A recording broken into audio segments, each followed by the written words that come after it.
Hello everyone, this is Zeeebo and welcome to this Etheria restart video. So in this Etheria restart video, we're going to talk about a no Shadow Sania team for Inferno Terrormaton right here. So I think this is going to be a concern for most people, because if you were to take a look at the leaders board right here, it's a whole bunch of Shadow Sania with Fungus, with Lily build, and I know that there are a lot of people or a few players or a group of players who might not have either of these units.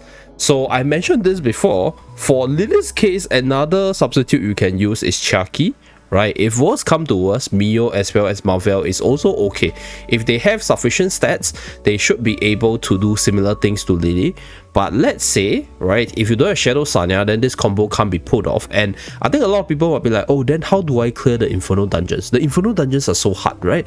So for the Inferno dungeon side, what I believe is the case is because most of the players out there doesn't have that many 6-star units yet. So the units don't have that much defensive stats to survive the burst from the bosses or deal enough damage to finish the boss before the boss actually gets stacked up. So right now, the most cost efficient team is actually the Shadow Sania team, because if you take a look at all these clears right here, your Shadow Sania, which is the main damage dealer, need not be at 6-star. So it's very cost efficient, and you can actually invest in other units which matters more with the stats and can do more for the team with the additional stats. So that's why you'll see a lot of Shadow Sania Fungus running around, because damage over time as a damage source is not scaled off based off your attack or defense or whatever stats. So what this means is it's easy to build. You just need a ton of effect accuracy as well as a ton of speed to get your damage over time onto the boss, and then the boss will tick down to the DOT eventually, or be bursted down by Shadow Sania's ultimate eventually. So I'll be doing my own run with a Shadow Sania team moving forward and then doing a video. But for this video itself, I found a very interesting team idea that another player is currently using right now. So this is by Lenoir right here, level 56. This is, I'll say, a relatively high commitment team, but this also shows that I think with more levels, with more stats on our units, all these Inferno stages will become easier over time. So that's what I believe, and I kind of want to showcase what's the builds that are working right now. So let's break down what this guy is using right here and why this team is working. Okay, so first of all, this guy has a Lily, obviously. So Lily is there with Alisan for the shielding, the, I'll say, like speed boost, as well as the buff onto Messiah, which is the main carry for the team. So the idea would be a speed tuner with a buffer right here with sufficient stats. So Lily plus another carry that's not weak to Terrormaton would be the ideal situation. Okay, and then next we have Cachi. So Cachi is another turn manipulator with Bright Melody right here to give you that additional attack as well as turn meter up. So this will give you the much needed offense to push through Terrormaton so that you don't drag out the fight for too long for reconfigure to build up. So that's for Terrormaton with Cachi. So this is how the Cachi is geared by this player right here. Okay, so there's also a Purify as well as a passive.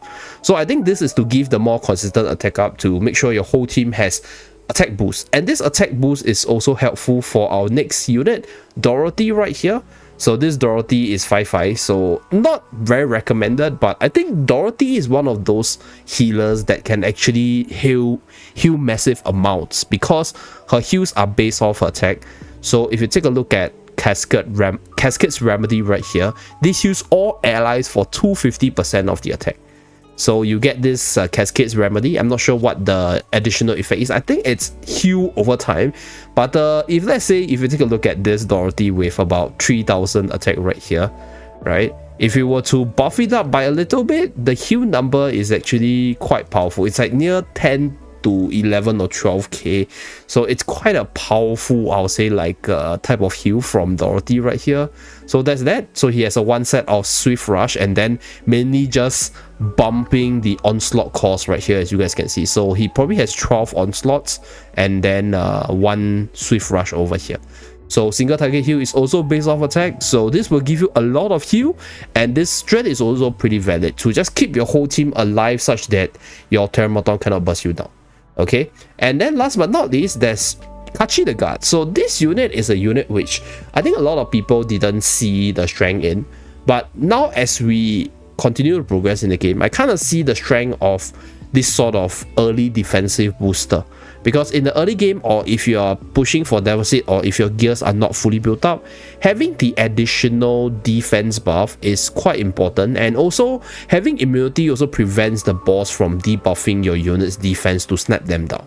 So for those of you guys who have seen the Great War of China strat, where there's Cachi the Guard with Artisan. So this team also has Cachi the Guard.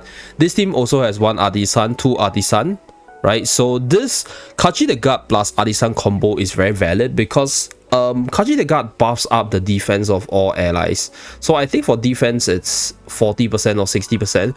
So this increase in defense translates to also more buffs from your Artisan right here.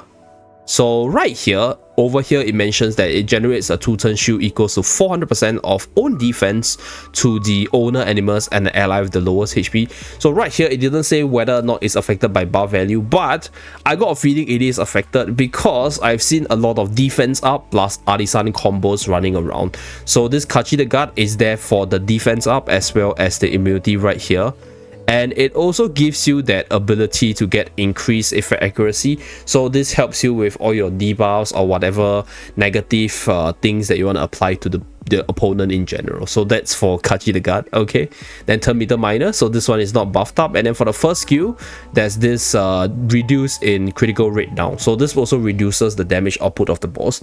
So after this replay and after seeing a lot of people start to use Cachi the Guard right here, I kind of think this unit is quite valid in the early game for the slowing down of the offenses of the opponents. So yep, that's pretty much it. I think with regards to all the Inferno clears, the team should be built around the idea of some sort of slowing of the offenses of the opponent, and then having enough sustain and damage output to finish the bosses off. So I think if let's say you don't have Shadow Sania, then this would be the better way for you in most cases, right? Because you don't have the DOT and the burst damage that Shadow Sania is able to provide within like 1 or 2 minutes. So you have to slowly play the grind game with a lot of defensive power and then just wither the boss from here just by having your carry normal attack. But I think with more and more carries being built up, another option would be maybe like 1 buffer with double carries so that you can maximize your damage output and then, you know, bring down the boss. So yeah, this is basically it. We have all the different buffs from the attack buff from our Chucky the Echo. We have the Avenue Maria buff. We have our we have Cachi's defense up with the immunity. This is the Cascade's Remedy from Dorothy and the shielding from Dorothy's Cascade Remedy right here. So Dorothy overcharged with a whole bunch of attack is also pretty valid as a healer, it seems, but I don't know, I still won't recommend her for general contents. But let's say if you haven't built up your healers that much yet, I guess she could be a valid option, because if you think about it, her being a light healer means that she's not particularly weak against a specific boss, or at least not too many boss in the meta, except for maybe Shadow Flame Ho Yen specifically. So she could actually be a viable healer for even the other Inferno stages as well.